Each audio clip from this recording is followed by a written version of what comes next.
Bonjour, bienvenue dans l'émission Le Doc Mayou et José. Doc Mayou, bonjour. José. Je pense pas que vous soyez un chicanier, vous, hein? Oh oui. Non, mais ça... en couple, oui. Ah non. Non, mais c'est ça, parce que dans votre vie privée, vous semblez toutes gentilles, toutes doux. Les gens vous connaissent beaucoup en ondes, là, où là, vous êtes pas mal ardent, on va le dire comme ça, dans vos opinions. Non, j'aime pas être écœuré. Mais dans votre vie privée, vous êtes gentil. Oh, je suis un bon compagnon de vie. Patient, attentionné, je pense oui, même, hein? Oui. Maintenant, quelqu'un qui m'écœurera pas longtemps, là. J'ai beau être petit de taille, c'est pas une raison de m'écœurer. C'est très différent. Alors, ceux qui me cherchent me trouvent rapidement. Mais savez-vous quoi? Je pensais pas aller là, parce que la question aujourd'hui qu'on va poser aux gens, là, on va dans votre quotidien. Quelqu'un qui veut chicaner, j'ai pas trop de problème avec ça. Mais attendez, parce que là, on va parler de couple aujourd'hui. Chicane de couple. Est-ce que c'est un mal nécessaire? Est-ce que c'est productif? Est-ce que ça peut être contre-productif, des chicanes de couple? Mais c'est drôle, parce que selon les personnalités, puis en tout cas, moi, de ce que je connais de vous, là, mais dans le public, comme vous dites, vous n'avez pas peur de personne. Là. Vous êtes capable de vous chicaner puis de maintenir votre point. Mais dans le privé, vous semblez être différent. Ah oui? Comment on explique ça? Ça, c'est parce qu'il y en a peut-être plein d'autres. Puis il y en a que c'est peut-être le contraire, en passant qu'à la maison, c'est des chicaniers. Puis dans le public, c'est des petits agneaux. Là. Premièrement, je me défoule pas sur mes compagnes. Deuxièmement, je n'ai aucun avantage à me chicaner dans l'intimité. Parce qu'à chaque chicane, mon sentiment amoureux va diminuer. J'ai bien dit, à chaque chicane, mon sentiment amoureux va diminuer. C'est pas sans affecter le couple, là. Des chicanes à répétition. Là, vous parlez de vous. De moi. Là, vous parlez de vous. Maintenant, ça dépend. Est-ce qu'il y a des querelles qui sont nécessaires? C'est pas impossible. Est-ce qu'il y a des chicanes qui vont être productives? C'est possible. Ah, mais j'ai envie de revenir sur vous. C'est-tu votre barbe blanche qui fait que vous pensez comme ça ou ça a tout le temps été... j'ai toujours été comme ça. Ça a toujours été comme ça? Ah, il n'y a rien de nouveau. Oh oui. Parce qu'il y a des gens qui peuvent être comme le bon vin et s'améliorer en vieillissant. Non, je ne me suis pas amélioré. Moi. Je me suis pas empiré non plus encore. Ça va venir. Mais c'est peut-être aussi dans le choix des partenaires. Il y a des gens qui sont comme plus conflictuels. C'est drôle, hein? Les chicaniers m'évitent. Je sais pas pourquoi. C'est très rare, moi, que j'ai à me chicaner parce que on m'évite. Ils ont mauditement raison, par exemple, je m'entends te le dire. Non, mais parlons de couple, là. Parlons d'un couple. Alors, l'impact. Parlant de chicane, parlant de couple, quel impact a eu votre dernière chicane sur vous? Parce que là, j'ai confié quelque chose, moi, là. À chaque chicane, mon sentiment amoureux va diminuer. Ça fait peut-être baisser la libido aussi, pour certains. Parce que pour d'autres, on l'a eu sur la page Facebook, semblerait-il que l'amour est encore plus... les relations sexuelles sont encore plus intenses après une chicane. Tout ça existe. L'être humain est complexe. C'est pour ça qu'on en parle aujourd'hui. Tout est possible. Ouais. Si on y va à la surface, là je sais que c'est de la surface, mais je vais quand même en parler. Parce que il y a vraiment des statistiques qui sont sorties. Puis, on le sait. En première position, là, des chicanes les plus fréquentes, ça concerne l'argent. Ensuite, il y a l'éducation des enfants. Il y a la belle famille. Il y a également la séparation entre la vie professionnelle et personnelle. Le partage des tâches ménagères. Mais là, en plus, ça se complique là, de nos jours. Il y a les ex-conjoints dans le décor. Les enfants du nouveau conjoint aussi. Et ce qu'on voit de plus en plus également arriver, c'est les problèmes concernant la technologie. Toujours sur Facebook, toujours sur l'ordinateur. Pas assez présent, mais toujours devant un écran. Ça arrive. Mais quand je dis on est dans la surface, ça se peut-tu que ça cache quelque chose d'autre? Tout est possible. Là? Oui. Maintenant, là, tu parles des causes. on pourrait peut-être, pour une fois, partir des effets, de l'impact de la chicane, pour évaluer si elle était justifiée ou pas. Parce que oui, une querelle peut être justifiée. Mais avant d'arriver à l'impact, là, juste dans l'introduction de l'émission, puis le reste, on parlera des effets. Mais pour l'introduction de l'émission, puis j'aimerais ça y revenir à ça, qu'est-ce qui fait qu'une personne est chicanière? Il y en a, là, susceptibilité ou ça se peut-tu que quand tu as vécu dans un environnement toute ton enfance où ça chicanait, que c'est ton modèle que tu as développé aussi, qu'est-ce qui fait que... Puis c'est facile de le voir, là, de relation en relation, si ça arrive souvent que tu es dans un couple où ça chicane beaucoup, ben là, c'est plus un addon, là. Oui, tempérament. Alors, il y a des personnes très susceptibles, il y a particulièrement chez les femmes, et il y a des hommes qui veulent avoir le dernier mot. Il y a des hommes orgueilleux, et s'ils sont contestés, particulièrement chez les médecins et les policiers. Ensuite, tu as des sous-cultures. Dans certaines sous-cultures familiales, on a banalisé et normalisé les querelles, les chicanes, prétextant que c'était bon, c'était un exutoire. Ensuite, il y a un autre volet qui est le défoulement. Il y a beaucoup d'adultes frustrés actuellement au Québec qui se défoulent sur les conjoints. Ceux qui, exemple, là, passaient une mauvaise journée au travail, le boss leur est rentré dedans, ils reviennent à la maison, ben là, c'est le conjoint ou la conjointe qui mange la claque, là. Ton souper n'est pas mangeable. Je l'ai entendu souvent, celle-là. Mais voyons, qu'est-ce que t'as fait, ce soir? Jamais content, là. Puis c'est toujours de la faute du conjoint ou de la conjointe. Oui. Tu m'aides jamais. Tu sais, les espèces de commentaires, là... Ah oui, je l'ai oublié, ça, le ménage, là. Ah oui, ça mal aussi, dégrossi. Ça revient beaucoup dans les conflits. T'es comme un fantôme. Tu fais rien dans la maison. T'es une sorte de maudite niaiserie, là. Ça peut être vrai, par contre, mais c'est dans la façon de le dire que ça fait toute la différence pour le couple. Oui, ben oui. Ça peut être vrai, mais ça peut être une occasion de querelle. Je vais vous lire un courriel qu'on a reçu. Parce que déjà, avec cette émission-ci, on a mis la question sur Facebook. Oui. Et j'ai déjà 2 questions pour vous, OK, de la part d'auditeurs. La première, en relation amoureuse depuis 7 ans, je réalise que certains conflits sur la gestion quotidienne, comme les tâches ménagères, par exemple, nous forcent à la négociation et à l'acceptation de la différence. C'est constructif pour nous. Toutefois, de nombreux conflits émergent sur des questions de valeurs et de croyances différentes, et dans notre cas, le mariage. C'est une fille qui écrit. Pour moi, c'est un rêve, un passage obligé pour arriver à un sentiment de plénitude dans mon couple, et pour lui, il ne veut même pas en parler.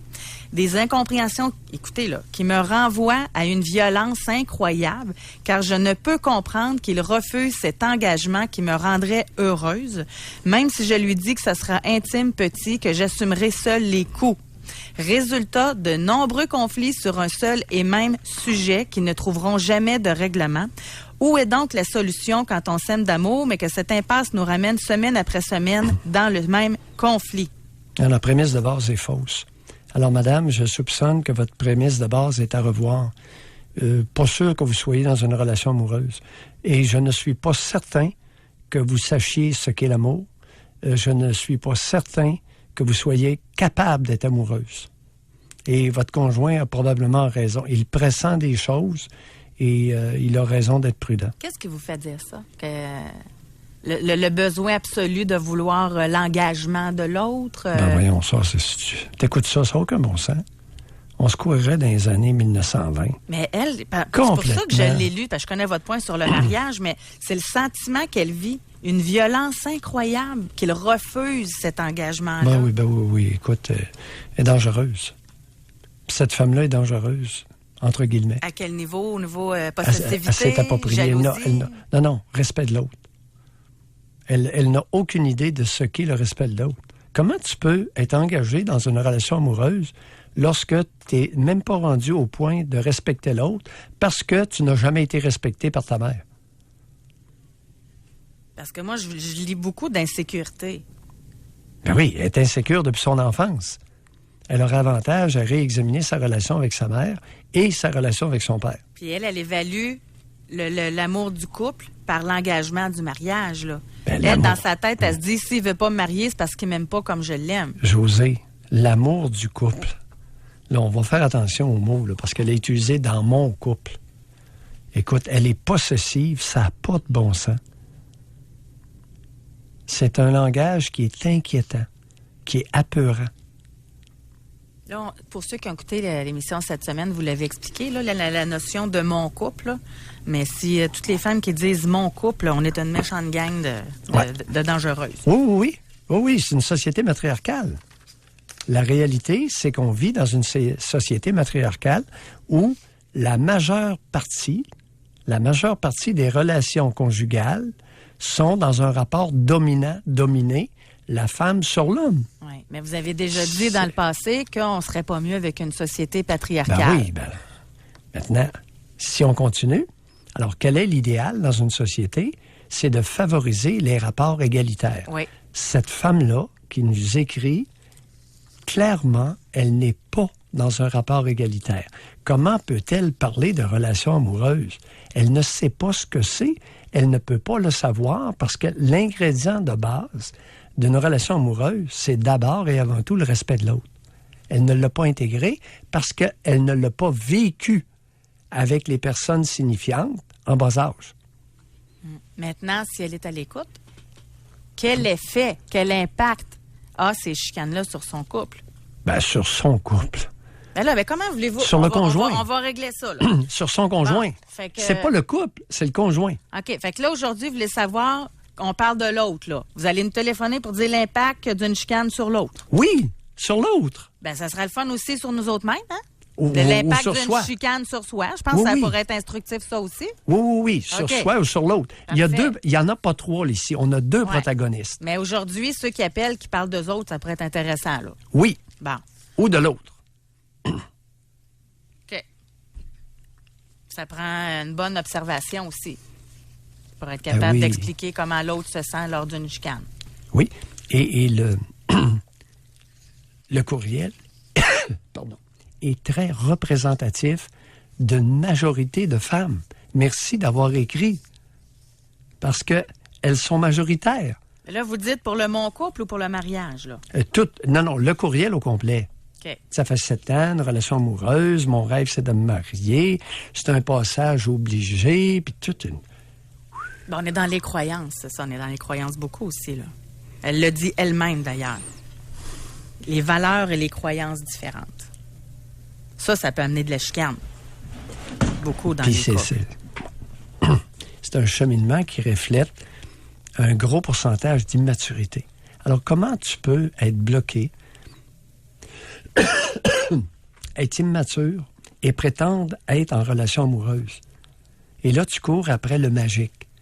Bon, si je me marie, je vais être plus heureuse. C'est quoi cette affaire-là? Pauvre elle. Ben, c'est pour ça, moi, je vois de l'insécurité. Oui, avec raison. Ouais. Mais insécurité qui n'est pas actuelle. Insécurité qui vient du passé. Allez, on doit aller à la pause, Doc. Il est déjà 9h44. Oui. Donc, vous pouvez réserver votre circuit téléphonique. Aujourd'hui, on va parler de chicane de couple. Quand vous chicanez, quel impact ça a sur vous ou sur votre conjoint?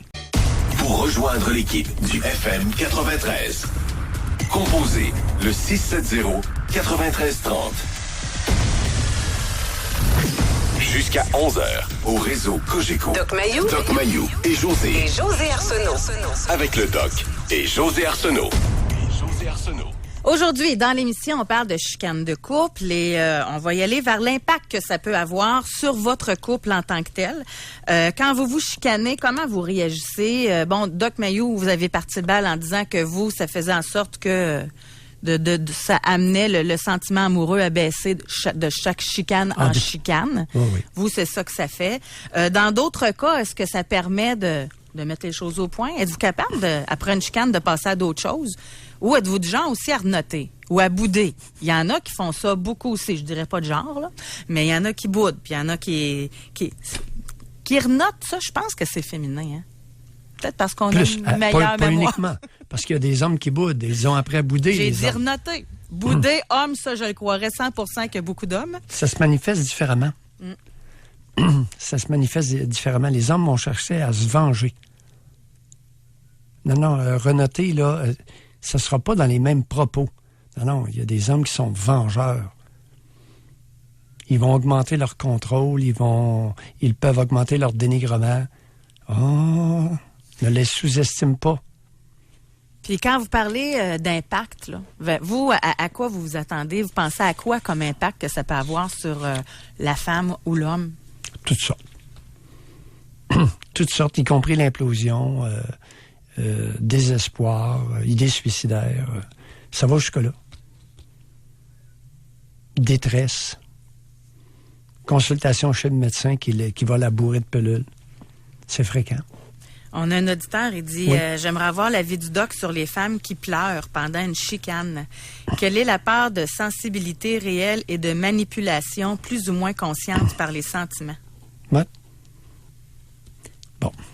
Les femmes pleurent beaucoup plus facilement que les hommes. Une femme peut pleurer pour toutes sortes de raisons, y compris lorsqu'elle est enragée. Alors, on n'a pas les mêmes mécanismes. Il y a des différences fondamentales et colossales entre les hommes et les femmes. C'est pas culturel, c'est inné. Il y a des différences de genre. Quand est-ce qu'on va réaliser ça? Alors, quand une femme pleure, on peut lui demander comment elle se sent. Elle n'est pas nécessairement en peine. Elle peut être furieuse, elle peut être en colère, elle peut être frustrée. Il y a toutes sortes d'états qui font pleurer une femme. Alors que chez les hommes, il y en a beaucoup moins. Et d'où vient, c'est ça, notre façon de réagir? On revient-tu encore à l'enfance? On revient-tu encore à la façon dont on a eu de l'affection ou pas, qu'on a été écouté ou pas quand on était jeune, qu'on était enfant? Qu'est-ce qui fait qu'il y en a qui réagissent en boudin? Qu'est-ce qui fait qu'il y en a qui chicanent jamais en passant? Il y en a des couples là, qui ne se chicanent pas et là, pouf, ils se séparent. Hein? Voyons donc, il y avait l'air d'un couple parfait, eux autres ne se chicanaient jamais. Tu sais, c'est des façons différentes, hein? Ça veut rien dire. Il y a des couples là, qui ne se chicanent pas, mais qui vont se désinvestir mutuellement. Comme de l'argent à la banque, dans un compte de banque. On retire l'argent, on retire les émotions, et à un moment donné, il n'y a plus rien qui se passe entre les deux. Ils se séparent. Ils ne se sont pas chicanés. Ils n'avaient pas à se chicaner. Tu comprends? On va-tu à ce moment-là jusqu'à dire que quand on se chicane, là, moi, je parle pas là, de violence conjugale. Là, je veux bien faire attention. Ah, s'engueuler. Mais s'engueuler oui. ou discuter fort ou... oui, s'engueuler. Ça veut-tu dire à ce moment-là qu'on veut l'expliquer le point à l'autre pour qu'on puisse continuer à avoir une relation par la suite intéressante? Pas souvent. Alors, une querelle, c'est une explosion. Ça peut-tu être constructif, une querelle? Dans certains cas, oui. Ça peut vider un abcès. Oui, tout est possible, José. C'est pour ça qu'on en parle. Il y a des abcès qui se sont vidés en une querelle. Ça, c'est il y a des types de personnes aussi qui accumulent. Qui accumulent, oui. puis à un moment donné, pow, ça sort. Oui. Puis pour une niaiserie, souvent, avez-vous déjà remarqué ça? Souvent, dans des chicanes de couple, là, ça commence par une petite niaiserie. Puis là, après ça, là, le vrai peut sortir. Là. La vraie raison du pognage de nerfs. Mais ça peut être un prétexte. Ben c'est ça. La petite niaiserie, là. Quand je dis la vraie raison sort, c'est que la petite niaiserie, c'est le prétexte. C'est-à-dire la frustration. Par exemple, l'individu qui... il y a énormément de personnes ce soir qui vont se chicaner au Québec. Parce qu'ils ont connu une mauvaise journée. Ils vont utiliser l'autre pour se défouler. Alors, un prétexte anodin va devenir la raison de départ du défoulement sur l'autre. Et ça, c'est pas constructif, ce n'est pas productif. Moi, ce qui m'a souvent fasciné, là, puis en écoutant, en discutant, et un commentaire qui revient souvent, c'est que dans un couple, ça je peux dire ça, dans un couple, là, souvent, les personnes ne comprennent pas pourquoi, un exemple, là, jamais le conjoint va parler de cette façon-là à n'importe qui d'autre, là.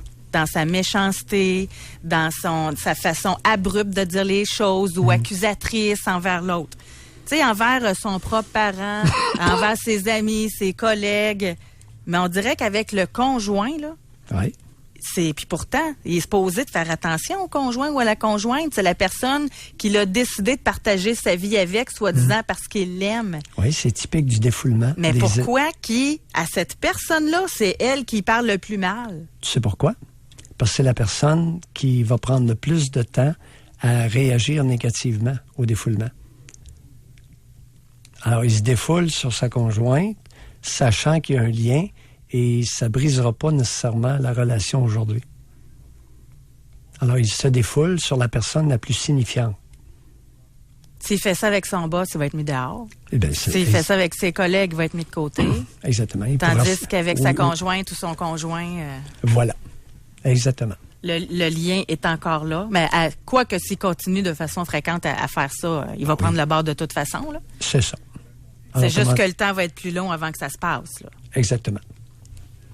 Exactement. Ça va détruire le défoulement sur l'autre, va détruire la relation. Y a-t-il moyen, vous pensez, oui, on va parler d'impact dans l'émission, mais moi, je veux revenir quand même à la base. Là. Quand un couple se rencontre, y a-t-il des signes qui disent... Tu sais, il y a des couples, des fois, qui sont juste mal assortis. Ils n'ont pas les mêmes valeurs, ils n'ont pas la même façon de voir la vie, pas la même façon de voir l'éducation des enfants. Ça doit se jaser, ça. Tu dois être en mesure d'analyser un petit peu si... Non. De prévoir son comportement futur, c'est très difficile. D'où l'importance des fréquentations. Par contre, lorsque vous êtes pris dans la vie quotidienne, alors les individus qui se fréquentent, c'est une chose. Les individus qui font vie commune, c'en est une autre. Et les individus qui font vie commune avec enfants, c'est encore une autre chose. Oui. Puis il y en a que, là, c'est ça, leur vie. Alors, commencez pas par numéro 3, là. Oui. Ça va super bien. Ils ont des enfants. Ils se découvrent qu'ils ne voient pas la vie pantoute de la même façon. Ah oui. Ben oui, parce que là, il y a des éléments refoulés qui peuvent remonter à la surface. Et là, il y a la belle-mère qui s'en mêle, l'autre, la mère, puis... Oui. On a Patrick d'Olivier qui veut nous parler du fait que sa blonde et lui se chicanent régulièrement. Mais on va aller à la pause et au retour, on va prendre le temps de lui parler. Vous pouvez aussi réserver votre circuit téléphonique. Est-ce que vous chicanez souvent dans votre couple et quel impact ça a sur vous? Pour rejoindre l'équipe du FM 93, composez le 670-9330. Doc Mayou et José Arsenault. Avec le Doc et José Arsenault. Au réseau Cogeco. Les chicanes de couple, est-ce que c'est productif ou contre-productif pour vous? On a Patrick qui nous appelle de Lévis. Bonjour, Patrick. Allô, Patrick? Patrick, une fois, deux fois, trois fois? On le sait qu'il est là. Peut-être qu'il est dans une zone où il ne peut pas nous parler pour l'instant. On va essayer de le reprendre. Si vous pouvez nous rappeler, lui, son message, je pense qu'il aurait pu en rejoindre plus d'un. Il disait qu'il chicanait souvent, qu'il se prenait pour acquis. On aurait aimé ça en savoir davantage. Je vais vous lire... José, c'est important de mentionner qu'il y a un pourcentage significatif d'individus qui ont des relations conjugales, qui vivent comme conjoints, soit mariés ou pas, mais qui font vie commune et qui se chicanent fréquemment et qui vont littéralement se démolir. Un véritable derby de démolition. Ouais. J'ai souvent rencontré ça dans ma carrière. Y a-tu... Bon, vous avez votre propre expertise, là, mais je me souviens d'avoir lu un livre d'un psychologue, puis il disait souvent qu'il y avait différentes phases. Là, au début du couple, tu avais la passion. Après ça, tu avais une sorte de guerre de pouvoir qui s'installe dans le couple. Mm-hmm. Vous en pensez quoi de ça, vous? Fréquent. Maintenant,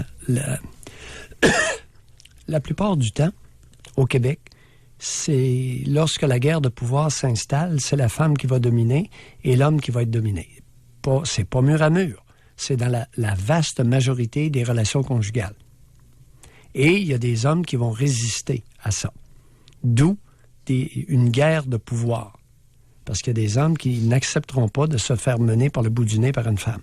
Mais c'est un petit pourcentage. Là. Mais c'est quoi? Juste, Patrick est de retour, on va aller lui parler. Là, oui. Mais quand vous dites se faire mener par une femme, c'est quoi se faire mener par une femme? Elle décide tout. Elle décide des sorties, elle décide des amis, elle décide du menu, elle décide... de l'opinion que le conjoint aura devant les invités. Elle décide de l'opinion du conjoint devant les invités et la famille. Mais ça, c'est pas général, Doc. Ouf, répandu comme une peste. Ben oui. Ben là, le problème, c'est peut-être pas la femme, c'est peut-être le gars qui est tapis puis qui... Tu m'as contredit devant ma famille, puis puis hey, boy, ça part pour 3 semaines. Voyons. Ah non, Germaine, là, ça va à gérer l'opinion du conjoint. Oui, mais là, c'est parce que le conjoint, il est mou pour rien qu'un peu, là, s'il se laisse dire quoi penser. Ben oui, mais c'est d'où? Alors, s'il résiste, il va y avoir une guerre. Parce que la Germaine n'acceptera pas, là. Alors, au Québec, c'est plein de Germaines. Elles sont majoritaires dans les relations conjugales. D'où mon affirmation qu'on vit dans une société matriarcale. Oui, mais même si vous dites ça, vous dites toujours que c'est pas mieux si c'est patriarcal. On recherche l'équilibre, je le sais, l'égalité, des relations égalitaires. Oui. Mais c'est pas une majorité de femmes. Vous dites que c'est majoritairement des Germaines que dans un couple. Tu sais, il y en a combien d'hommes? Ça te tente quoi de manger à soir? Oh, je le sais pas. Ça te tente quoi de faire en fin de semaine? Oh, je le sais pas. Mais là, c'est pas la femme qui est germaine, c'est le gars qui a pas d'initiative. OK. Oui. Je suis certaine qu'il y en a beaucoup qui se reconnaissent là, dans ce genre de couple-là. Il a été bien écrasé, bien dompté par sa mère à partir de la petite enfance. Bon, fait que ça revient à mère. On va parler avec Patrick. Il est de retour. Bonjour, Patrick. Salut, José, ça va bien? Bonjour, oui, Patrick. Oui, salut, Dr. Maillot. Bon, ben écoute, c'est ça, moi, ça m'interpellait ce matin, là. C'est sûr et certain que moi, ça va faire, ça fait 11 ans, en vrai, qu'on est ensemble, 5 ans qu'on est mariés. Puis c'est sûr que, c'est ça, depuis, je te dirais, de nombreuses années, on chicane beaucoup. Puis ce que j'ai pu remarquer, c'est que oui, tu as touché un point très sensible tantôt, José, je pense que c'est toi qui l'avais mentionné.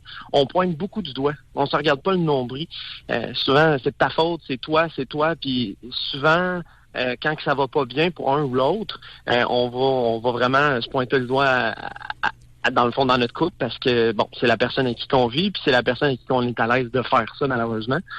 Mais ce que je voulais mentionner aussi, c'est que c'est ça, souvent on se prend comme pour acquis après de nombreuses années. Au début, c'est beau. Patrick, vous dites, je vous laisse aller là, vous n'avez strictement rien dit de signifiant. Alors vous avez quel âge? Vous avez quel âge, Patrick? 31. 31 ans. Bon, parlez-nous de la dernière querelle. Elle remonte à quand?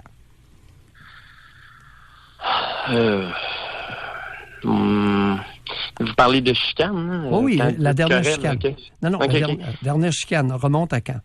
Ben, dernière chicane, ça doit remonter. Ben, parce que nous, c'est des chicanes, c'est à tous les jours. Je pense qu'on doit en avoir eu, mon Dieu, on dirait que mon cerveau veut le bloquer. Je suis comme pas capable d'aller chercher là. C'est en plein ça. Là, vous venez de nous donner la raison pour laquelle vous n'avez rien dit de signifiant. OK. Votre cerveau bloque lorsqu'il s'agit de parler de quelque chose de concret, de bien brosser le tableau pour arriver à des solutions. Oui. Comprenez-vous? Alors, à votre insu, le mécanisme inconscient a joué. Alors, dernière chicane remonte à quand? On va y aller tranquillement. On va s'essayer. Le fait je pense que le fait que vous ayez introduit mon Dieu là-dedans est déjà un élément significatif. OK. Comprenez-vous? Oui. Ben, en vrai, moi, ça fait des années que je suis avec ma conjointe, puis dernièrement, je viens d'apprendre que j'ai des troubles de personnalité limite.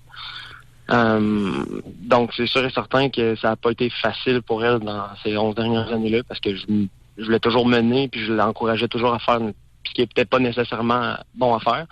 Beaucoup en lien avec l'argent, donc dépenser.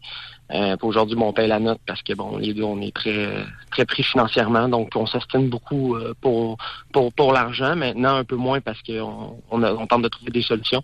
Mais la dernière chicane, c'est sûr. Oui. Une dernière chicane, je pense que ça remonte vraiment au niveau du travail, où que je voulais tout lâcher, puis je me comprenais pas pourquoi. Puis bref, là, j'ai consulté beaucoup dernièrement, mais ouais, c'est par rapport sur son travail. Ou l'argent, ou les choses essentielles de la vie. Mais avez-vous des enfants? Oui, on a une petite fille de 2 ans. On a eu un petit garçon, mais en vrai, on l'a pas eu. Mais à 32 semaines, on l'a perdu en 2011. Puis depuis ce temps-là, ben c'est en déboulant. On a eu la misère à remonter. Ça nous a rapprochés, mais en même temps, c'est ça. On s'accuse beaucoup pour plein de choses. Comme? Le fait que, je sais pas, elle peut pas, mettons qu'elle pourrait pas sortir, aller voir ses amis, souvent elle va me dire que je la fais sentir mal. Le fait que, je sais pas,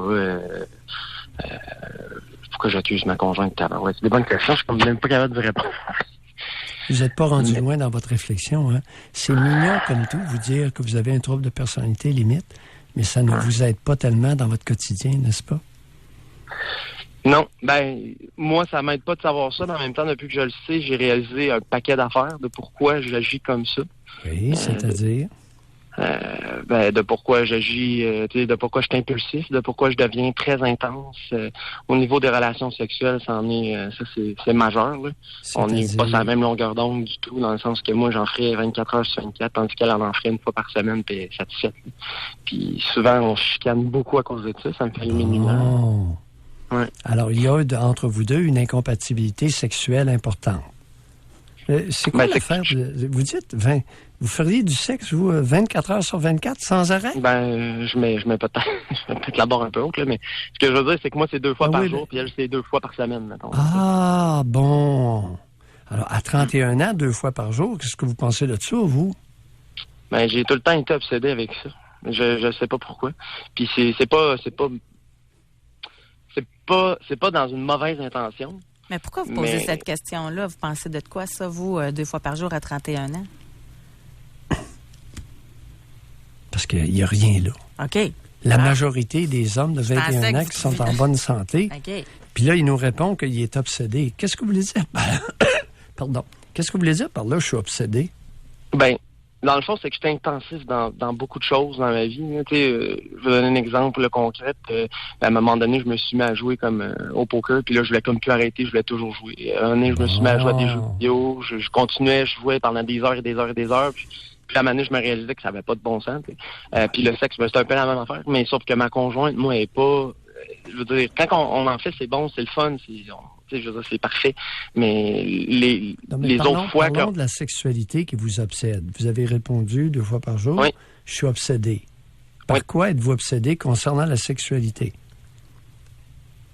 Le contact, je pense que j'aime toucher, j'aime les femmes, j'aime les courbes, j'aime tout par rapport à ça, mais c'est sûr que j'ai déjà été touché et abusé quand j'étais plus jeune. Fait que je sais pas si ça peut avoir un lien de manque d'avoir peur parce que c'était par des hommes. Donc je sais pas si ça peut avoir un lien dans le fait qu'aujourd'hui j'aime ça puis que Est-ce que, Patrick, avez-vous été accompagné par quelqu'un? Là, c'est mignon. Là, on vous a dit que vous aviez un trouble de personnalité limite. Oui. Pouvez-vous être accompagné par quelqu'un pour continuer à réfléchir comme on est en train de le faire? Là? Parce que, Patrick, vous êtes verbomoteur, mais vous dites n'importe quoi et très peu de propos signifiants. OK. J'ai un psychologue, j'ai vu un psychiatre, je vais avoir une sexologue. J'essaie de m'aider depuis 2-3 ans, c'est sûr que je consulte beaucoup. Un psychologue avec qui là, j'ai connecté. Avant, c'était juste des femmes, maintenant c'est un homme, puis on dirait que là, j'ai vraiment trouvé la perle rare pour moi. Bon. Mais c'est sûr que ça m'aide beaucoup. OK, on va vous souhaiter bonne chance. Okay. Merci beaucoup. Oui, merci beaucoup, Patrick. Merci. Mais c'est un exercice, je pense, qui n'est pas nécessairement évident non plus. Puis l'émission d'aujourd'hui, elle permet ça. C'est pour ça qu'il ne faut pas être trop sévère non plus, je pense. Là. Tu sais, les couples qui se chicanent, de prendre le temps de trouver l'impact, le pourquoi. Puis c'est pas évident nécessairement. Tu sais, t'es dans le quotidien, t'es dans le feu de l'action, ça arrive, oui, ça te trouble. Tout dépendamment de notre éducation, etc. C'est pas évident d'être capable de mettre les mots là, sur le pourquoi. Puis dans ce que je lisais un petit peu plus tôt, les petites chicanes, comme on le disait, puis là, il en est arrivé à ça aussi. Ça revient souvent que la petite chicane, c'est un prétexte pour parler d'un inconfort par rapport à la vision et la libido de la vie sexuelle. Quand la sexualité ne va pas, là, ben des fois, des petites choses du quotidien peuvent exploser. Mais dans le fond, la vraie raison, c'est que c'est la vie sexuelle qui va pas bien. L'incompatibilité. Tu sais, écoute, 2 fois une libido qui pousse quelqu'un à avoir 2 relations sexuelles par jour versus la conjointe 2 fois par semaine, on n'est pas sur la même longueur d'onde. Là. Les deux ne seront pas bien là-dedans. Un. Deuxièmement, quelqu'un qui a un problème de gambling puis qui perd son temps à regarder des jeux vidéo, la conjointe, elle va être furax. C'est un bébé de 2 ans dans la maison, des problèmes financiers. Le gambling, c'est bien beau, là, mais il nous a pas dit combien qu'il avait perdu là-dedans.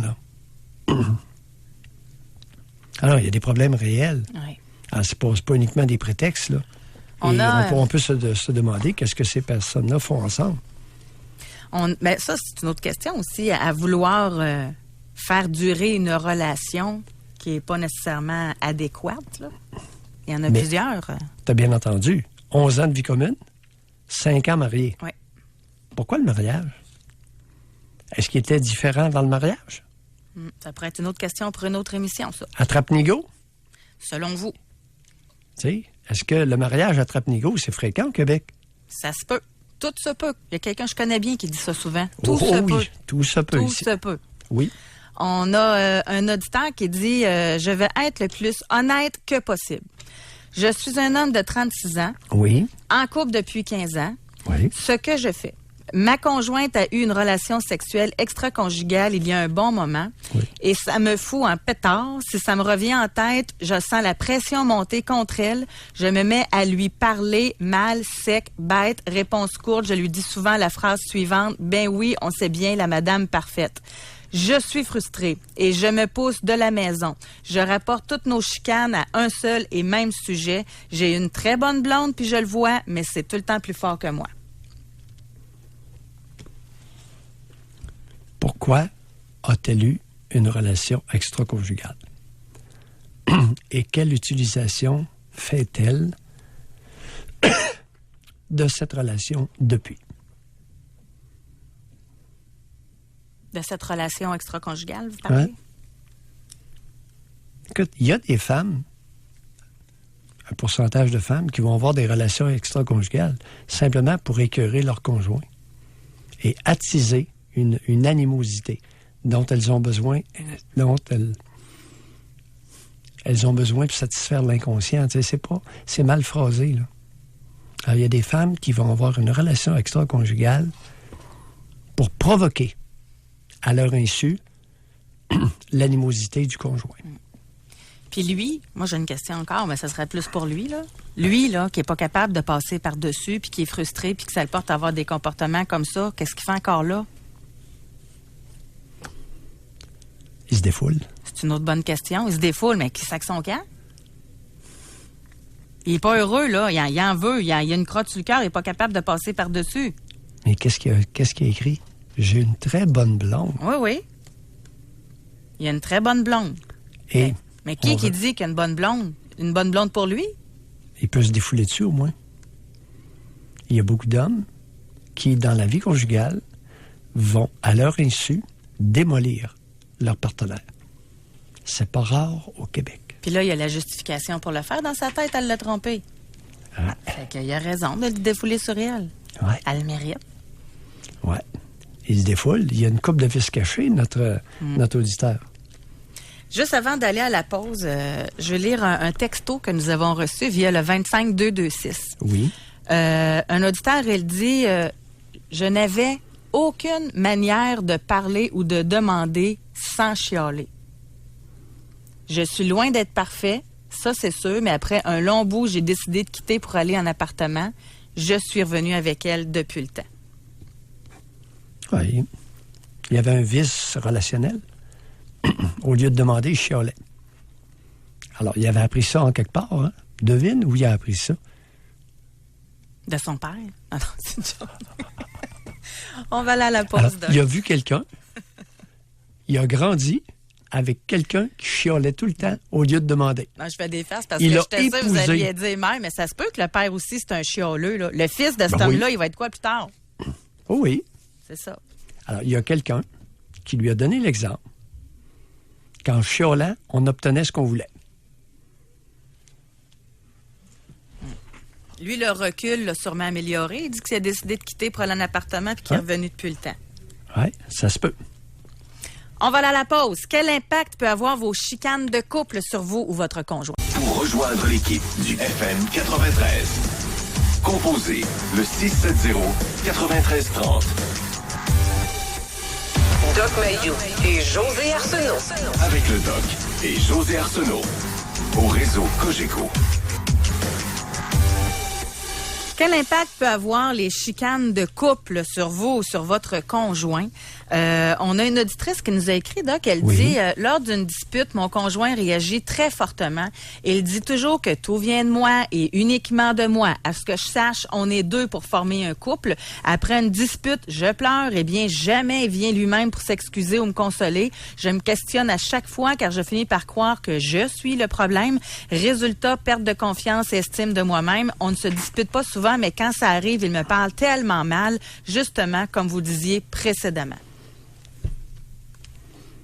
La relation va se terminer dans un futur pas trop éloigné.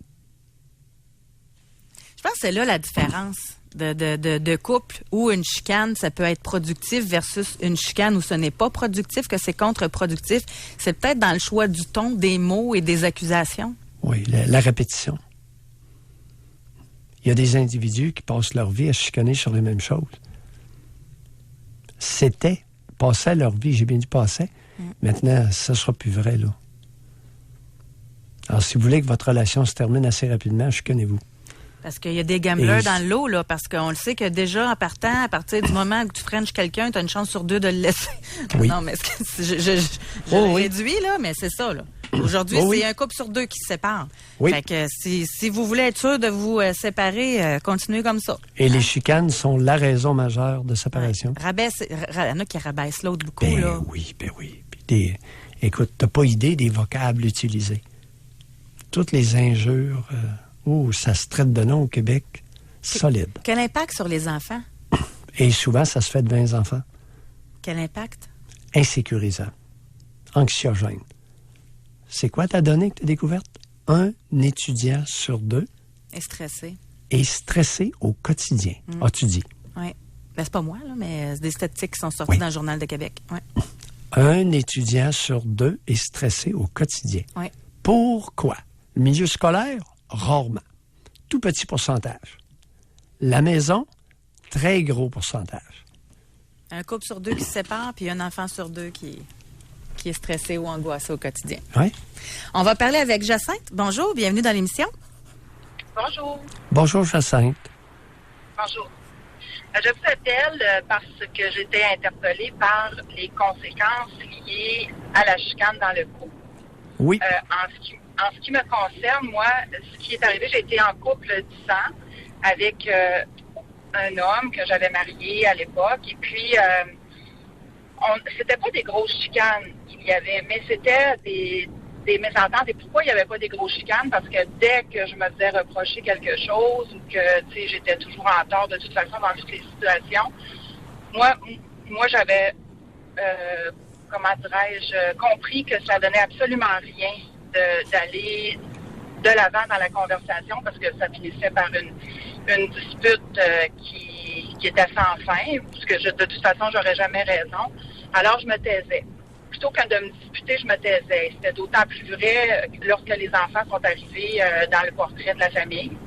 Je trouvais ça inconcevable de toute façon là, de se disputer devant des enfants. Comme adulte, normalement, comment dirais-je ça, responsable. Je pense que des enfants ne devraient jamais être confrontés à de la dispute de ses parents. Je pense que c'est très dommageable pour les enfants. Puis, à l'issue de 10 ans, ben, en fait, ce que ça a fait au fil des années... Combien d'enfants avez-vous eu avec cet homme-là? 2. 2 enfants. Et alors que la relation... Vous avez eu 2 enfants dans le temps que votre relation était fortement amoureuse, n'est-ce pas, Jacinthe? Pas tant que ça. Ah bon? Comment vous expliquez que pas trop d'amour et on fait 2 bébés? Comment vous expliquez ça? Parce qu'il y en a beaucoup qui nous écoutent, là, qui vont le faire, là. Oui, je sais. À cause de l'engagement, justement. Expliquez-vous! En fait, quand je me suis engagée avec cet homme-là, c'était une décision. J'avais décidé que c'était le temps de s'engager. J'étais jeune, j'avais 23 ans, mais j'avais décidé qu'on était rendu là. J'étais rendue là dans ma vie. Donc, j'ai pris une décision pas nécessairement basée sur des relations, fondée sur une relation forte d'amour, parce qu'en fait, je pense qu'à 23 ans, je ne savais pas c'était quoi l'amour. à ce moment-là. Puis je me suis mariée pas pour les bonnes raisons. J'en suis persuadée maintenant. Et à cause de l'engagement maintenant dans lequel j'étais, par le truchement aussi de l'éducation par lequel j'ai été élevée, pour moi, j'étais engagée pour la vie. Donc, c'était quelque chose que j'avais toujours désiré de fonder une famille, d'avoir des enfants. Et mon conjoint de l'époque aussi voulait des enfants. Remarquez bien, là, c'était une décision qui était commune aux deux. Oui. Donc, les enfants sont arrivés. Puis moi, j'avais probablement l'espoir qu'à travers une vie familiale, on se retrouverait peut-être un peu mieux. Mais je vous dis pas qu'on avait des chicanes fortes, là. Je vous dis juste que on n'était pas sur la même longueur d'onde. Puis c'était simplement un mauvais match de départ. Et à cause de ce mauvais match-là et à cause du fait que moi, je pensais que j'étais engagée pour la vie. Quel âge ont vos enfants? Aujourd'hui? Oui. Ben, ils sont adultes.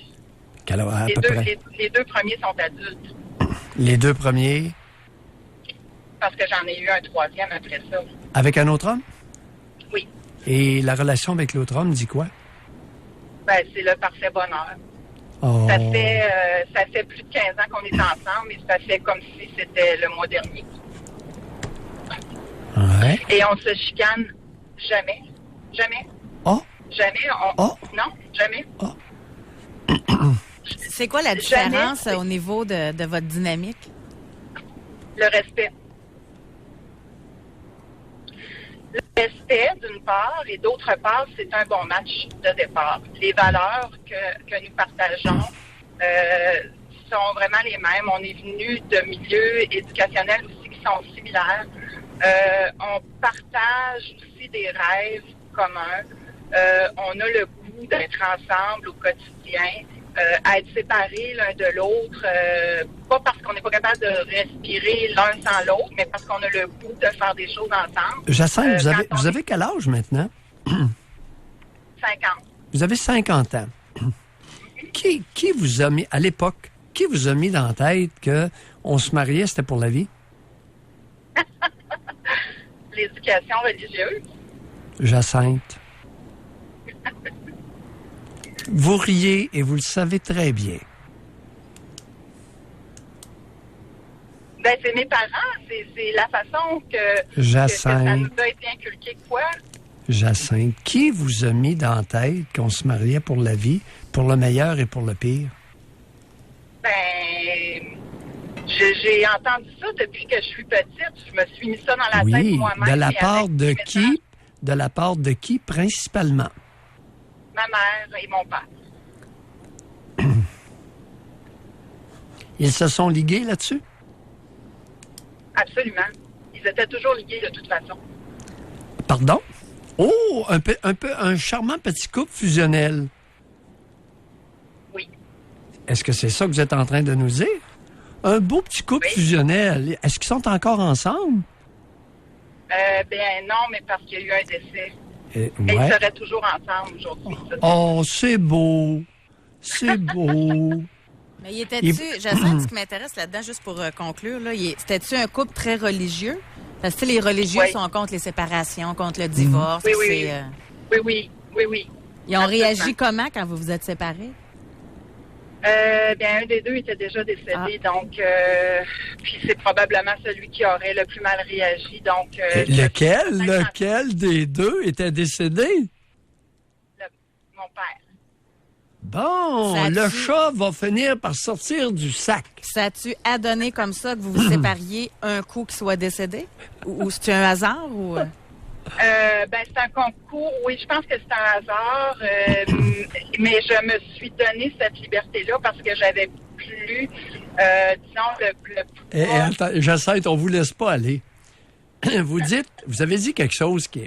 Vous pouvez rire. Vous êtes complice, c'est excellent. Jacinthe, vous avez dit que votre père aurait plus mal réagi à votre divorce, à votre séparation. Est-ce qu'on a bien compris? Oui. Parlez-nous de ça. Ben, c'est ce que je prétends, parce que mon père, c'était un homme quand même contrôlant. Là. Tu sais, je le dis aujourd'hui avec quand même beaucoup d'affection parce que tu sais, c'est un homme qui était droit, qui était honnête, qui était très très correct comme père et tout ça. Là, tu sais, j'ai aucun reproche à faire sur sa qualité de père. C'est juste que c'était un homme qui était quand même contrôlant. Mais ça veut dire quoi, ça, un homme? Écoutez, un homme contrôlant, droit, honnête et très correct. Cherchez l'erreur, chers auditeurs. Qu'est-ce qui marche pas dans les 4 mots? Jacinthe, vous êtes adorable. Merci, Jacinthe, d'avoir on pourrait continuer. Merci de vous être prêté à l'exercice. Merci beaucoup. Ça fait plaisir. Je pense que... Une petite parenthèse, si je peux me permettre. Oui. Pas si loin que ça, on a eu un souper de couple avec des amis, tout ça. Et le couple un des couples qui était avec nous autres, se chicanait ouvertement devant nous, devant les enfants également. Et puis, mon conjoint et moi, quand on est sortis de cette soirée-là, on était tellement, pas choqués, mais ça nous avait brûlé beaucoup d'énergie de vivre ça. Cette chicane perpétuelle. Puis ça, c'était des mots durs que les deux s'envoyaient l'un l'autre. Moi, je trouvais ça quand même assez cruel. Là. Puis, il y avait des jurons qui sortaient autour de ça, puis des bêtises. Mais ça se faisait devant les enfants. Puis je me disais à mon conjoint, crime, nous autres, ça nous détruit intérieurement. T'sais, on sort d'une soirée, on est vidé, on n'est pas du tout... on n'a pas du tout eu de plaisir et d'agrément à vivre cette soirée-là, alors que ça aurait dû être ça. Mais je me dis, mais les enfants, eux autres qui vivent ça, continuellement, c'est pas possible qu'il n'y ait pas d'impact. Ça se peut pas. Je peux pas croire qu'il y en ait Jacinthe, pas. Jacinthe, vous pouvez remercier l'homme très correct qu'a été votre père pour ne pas avoir réagi et simplement faire cesser la querelle indécente qui se passait devant vous. Remerciez-le. OK? C'est bien. Merci. Bye. Je comprends pas, moi. Après, t'es capable de réagir. Voyons, c'est disgracieux ce qui se passe. Mais pourquoi remercier son père? C'était ironique de votre part? Hein? Oui, c'était ironique. C'est très sarcastique parce que il est le responsable. Il a écrasé, en étant très contrôlant, il a écrasé Jacinthe. OK? Il l'a empêché de s'exprimer. Elle est rendue à 50 ans, puis elle n'est pas encore capable. Elle aurait pu dire, écoutez, les amis, qu'est-ce que vous faites là? Il y a des jeunes enfants. S'il vous plaît, un peu de modération. La modération, dans la chicane, comme dans l'alcool, a meilleur goût. Et là, tu les regardes. Normalement, ça devrait faire cesser. Normalement, José, surtout toi, là, venant d'une personne comme toi, je peux t'assurer que ça jamme dans la moulinette. On va aller à la pause là-dessus. Il est déjà 10h34 minutes. On a Mario qui est en ligne, qui vient de raccrocher. Hey, ça fait à peu près 15 minutes qu'il attendait. C'est à son tour. Vous pouvez nous téléphoner. Ça va être à votre tour au retour. On veut savoir quel impact peut avoir une chicane de... Pas peu. Quel impact a une chicane de couple sur vous ou sur votre conjoint? Pour rejoindre l'équipe du FM 93, composez le 670-9330. Doc Mayou et José. Avec Doc Mayou et José Arsenault. Au réseau Cogeco. Il est 10h39 minutes aujourd'hui. On parle de chicane de couple. Il faut que je vous dise de quoi. Oui. C'est parce que pendant l'émission, on a des réunions d'équipe, tout ça, puis on se disait, tu sais, il y en a, là, tout a de l'air tellement parfait. Les photos de couple, week-end à telle place, c'est le bonheur, etc. Puis à un moment donné, t'apprends qu'ils se séparent. Ça aussi, hein, il y a tellement ce qu'on veut que le monde perçoive et la réalité. On appelle ça une mascarade. Et je vais vous donner le point là-dessus en plus. Souvent, c'est des femmes qui mettent des photos de bonheur conjugal. Ben oui. Mais c'est les femmes qui écoutent beaucoup les films de Walt Disney. Oui, il y a des différences de genre. Mais je pense pas que c'est pour mal faire, mais qu'il y a peut-être la notion de vouloir, rêver de ce qu'on voudrait comme couple et ce que notre couple est. Ouais. Puis c'est triste, là, quand tu te rends compte que tu l'auras jamais, le couple, que tu rêves qu'il soit. Puis le mariage. Un autre ce fois, passage ça. nécessaire. Un autre fois. On le fera le sujet. Ça pourrait être même Alors, la demain, mascarade, effectivement, Facebook donne ouverture à souvent à une mascarade éhontée qui cache l'inverse de ce qui est.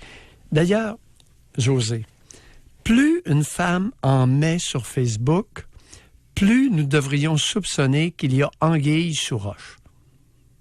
On se donne ça comme grand paramètre, là. Il y en a qui doivent avoir des nicks à anguille parce que... Il y en a que c'est quelque chose. Plus vous en mettez sur Facebook, plus vous êtes en train de vous cacher probablement quelque chose qui est contraire à ce que vous êtes en train de prétendre. On va parler avec François de Stoneham. Bonjour, François. Bonjour, José. Bonjour, Doc Mayou. Bonjour. François. Bon, moi, présentement, Oui. selon mon optique à moi, dans mes tripes à moi, j'ai un couple parfait pour moi. OK? Mais ça n'a pas toujours été comme ça. Je vais vous faire un petit partage vite fait, là. Au départ, quand j'ai rencontré cette femme-là, on est devenus amis pendant 3 ans et demi. Amis, c'est pas fuck friend, c'est amis. OK?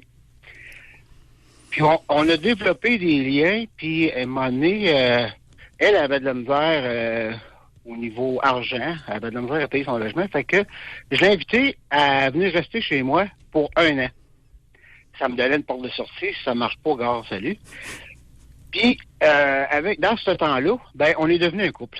Bon, François, vous avez quel âge, là? 55. Vous avez 55 ans, et cette femme-là a quel âge? 42. Elle a 42 ans. Avec enfant Oui. ou sans enfant? Elle a 2 enfants, 2 filles. Moi, j'ai 2 garçons. Elle a 2 filles de quel âge? Une de 22 ou 23, là. Oui. Puis ma petite dernière, elle a 16. Je suis devenu son père. Non, attendez un peu. Ma petite dernière, là, est-ce que vous l'avez officiellement adoptée? Je ne peux pas. Non, je vous dis, c'est pas un reproche. Je veux juste connaître le statut, parce que vous dites ma petite dernière. Non, c'est pas votre enfant. Cet enfant-là a un père biologique autre que vous. Est-ce que c'est ce que je dois comprendre? Un peu. C'est que son père, à partir de ses 2 ans... François, on est entre adultes, vous avez 55 ans. Êtes-vous le père biologique de cet enfant-là, oui ou non? Pas un peu? Non. Bon, OK. Mais vous êtes un homme significatif. Est-ce qu'elle vit chez vous? Oui. Est-ce qu'elle vit chez vous? Oui.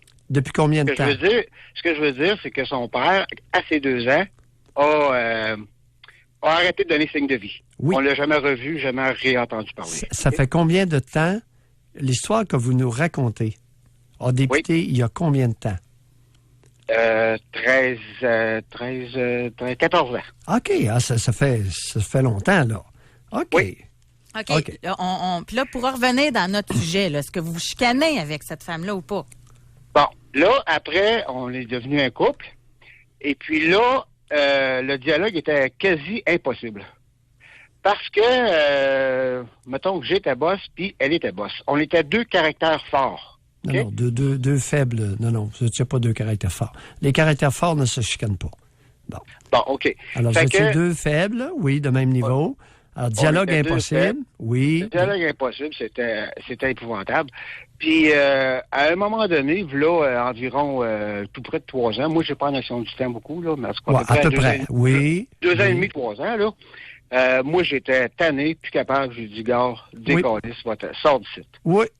Puis là, elle a commencé à faire ses sacs verts. Oui. Puis là, on était encore ensemble. Puis, de temps en temps, elle me disait, j'espère qu'on va sauver notre amitié. Oui. Puis moi, j'y répondais instantané, non, impossible. Parce que moi, je me connais. À la seconde que tu vas sortir du site, c'est comme si tu n'avais jamais existé. Oui. Même si ça fait 10, 11, 12 ans qu'on est ensemble. Puis, elle me disait ça régulièrement, là, tu sais. Puis, à un moment donné, je sais pas, j'ai comme eu une réflexion. J'ai dit, non, j'ai dit, ce qui peut nous sauver, ça va être notre amour. Puis, à partir de là, c'est comme si j'avais eu une prise de conscience. Puis, je me suis comme regardé vraiment au fond de moi, là. Puis, j'ai vu tous les défauts que je pouvais avoir, que j'abriais avant. Ouais. Que je cachais, autrement dit. Oui. Pour être un peu comme l'homme parfait, tu sais. Et j'étais loin d'être parfait. Puis là, j'ai commencé à travailler sur ma personne à moi. OK? Concrètement, oui, concrètement sur quoi? Sur mes défauts de caractère. Lesquels? Ben, la perfection, premièrement, j'étais loin d'être un gars parfait. Parce qu'il y a un jour, elle m'a dit, elle dit, c'est quoi tes défauts? Là, je t'ai pas capable d'y répondre. Hey, c'est grave, là. C'est grave en esti, là. Wow. Fait que là, tu sais, j'ai eu plein de prises de conscience. Oui. Puis elle, sur son bord, c'est trop drôle, c'est arrivé en même temps, elle s'est mise à travailler sur elle aussi. Oui. Puis là, on dirait que notre couple est devenu super solide. L'amour a grandi à une vitesse éclair. Et la sexualité dit quoi? Était parfaite, tout est correct. La sexualité, c'est bon, oui. Oui. 6 mois plus tard, on s'est mariés. Puis avant qu'on se marie, elle m'a dit, je te le dis tout de suite, là, jamais que je vais signer un papier de divorce. Moi, je n'ai pas de trouble avec ça parce que moi, c'est pour la vie. Je me serais pas marié 2 fois, moi. Fait que c'est pour la vie. Puis aujourd'hui, ben, on n'en a plus de chicane. Mais François, là, c'est moi qui vais poser la question, là, mais il change quoi le mariage? Je dirais, à cette époque-là, quand il y a quelqu'un qui m'a posé la question, j'avais pu répondre à ce moment-là. C'est un sentiment comme d'appartenance, que je dirais. Ça m'a fait comme amplifier l'amour que j'avais pour cette femme. Ça l'a vraiment resserré, unifié, je ne sais pas comment le dire, mais êtes-vous certain que c'est pas dans l'autre sens? C'est parce que votre lien était très proche que vous avez accepté le mariage? Non, pas du tout. Hey, Christy, non. Non, j'étais un gars assez réfléchi. Oui, mais je pense que vous n'avez pas entendu ce que je viens de dire. Là. Oui. Regardez, vous avez mentionné que suite au mariage, vous vous êtes senti beaucoup plus proche. Est-ce qu'il est possible que ce soit que le mariage ait été la conséquence d'un lien tissé beaucoup plus serré et solide? Ben, on était déjà très liés au départ. Bon, là. Voilà. Ça fait quand même longtemps qu'on était très liés. Quand on est devenu un couple, c'est parce que moi, au début, c'était un ami, mais l'amour s'est développé. François, on va s'arrêter là, mais chaque relation a ses particularités. Vous avez une route très particulière et tant mieux si elle se termine bien. Ah oui, moi, c'est extraordinaire. Ma vie est cool. Mais tant merci, mieux, François. on est bien content, François. Merci d'en beaucoup. témoigner. Bye-bye. On doit aller à la pause. Et au retour, est-ce que des parents qui se chicanent toujours devant les enfants, ça peut avoir un impact? Maxime de Gaspésie est en ligne pour nous en parler. Pour rejoindre l'équipe du FM 93, composez le 670-9330.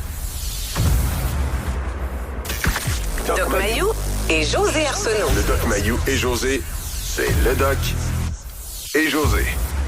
Au réseau Cogeco. Il reste 3 minutes à l'émission. Doc, on va aller rapidement parler avec Maxime de Gaspésie. Bonjour, Maxime. Bonjour. Oui, Maxime, on vous écoute. Oui, dans le fond, moi, je vais commencer mon histoire par le traumatisme que j'ai vécu à cause de mes parents. Dans le fond, moi, ma mère était quelqu'un de très violente. Puis, dans le fond, moi, à 5 ans, j'ai vu ma mère quasiment manquer de tuer mon père, dans le fond. Devant moi et ma soeur. Avec quoi? Qu'est-ce qu'elle avait dans les mains? Elle avait commencé avec un balai, dans le fond. Le balai, il a cassé, puis elle a commencé à vouloir le piquer avec. Ouais. Mais j'avais 5 ans, genre, c'est juste des fautes. Ouais. Puis tout ça a commencé pour une raison anodine, mais ça, c'est pas grave.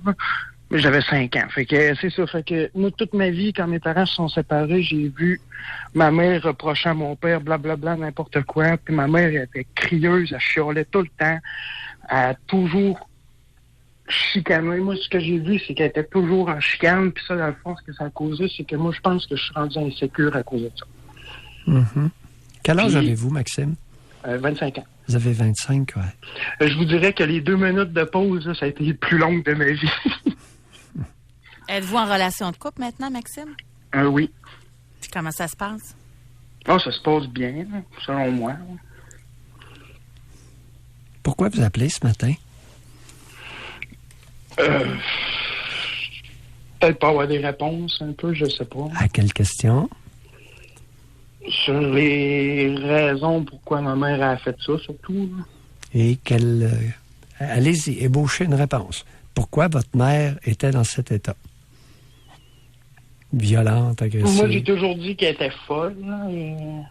Même aujourd'hui, j'y parle plus. OK. Est-ce qu'elle a déjà été traitée en psychiatrie? Oui. Est-ce qu'elle a déjà été hospitalisée en psychiatrie? Oui. Bon.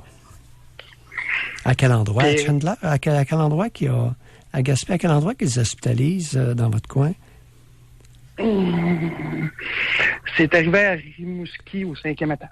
À Rimouski. Et vous demeuriez où à l'époque, à ce moment-là? C'est ça, j'aimerais mieux. OK. J'aimais mieux le taire. Oui. Ouais. Je suis vraiment stressé, excusez. Puis vous avez peur que ça ait des impacts dans votre vie? Non, j'ai toujours été quelqu'un renfermé qui a de la misère à s'ouvrir. Puis là, ce sujet-là, il m'a interpellé. Puis je me suis dit, fallait que j'en parle un peu. Ça me ferait tellement de bien. Mm-hmm. Je vous dirais que ça... Parlez-nous de vous. Qu'est-ce que vous faites de bon dans la vie? Moi, je travaille de nuit. Oui, comme quoi? Commis d'un couche-tard. OK. Depuis combien de temps? Ça fait ça en va sur 4 ans. Ça fait 4 ans déjà? Oui. On doit malheureusement se quitter, Maxime. Merci d'avoir appelé, Maxime. Beaucoup. Bel effort. Merci. Bel effort, vous avez été bon. Bye. J'ai trouvé une de vos prescriptions, Doc, pour une relation amoureuse. L'homme doit prendre, c'est un auditeur qui m'a fait parvenir ça. L'homme doit prendre 3 fois par jour les 4 médicaments suivants. 40 mg de dicomel, 50 mg de fécomel, 100 mg de panscomel et 500 mg de pifamla. Je l'ai trouvé drôle. Faut savoir rire un petit peu. Répète-les. Dicomel, oui. Dicomel, fécomel, panscomel. Oui. Puis pifamla. Puis si t'as pas dicomel, il y a le générique, c'est dit qu'elle a raison. Oui. Dicomel, fécomel et surtout pense comme elle. La troisième. Aussi. Pardon? Il reste 16 secondes, mais l'autre, c'est Pissassi. 30 mg. Merci tout le monde d'avoir été avec nous. À demain. Doc Mayou et José. Soyez là demain, 9h30, pour une autre édition du Doc Mayou et José.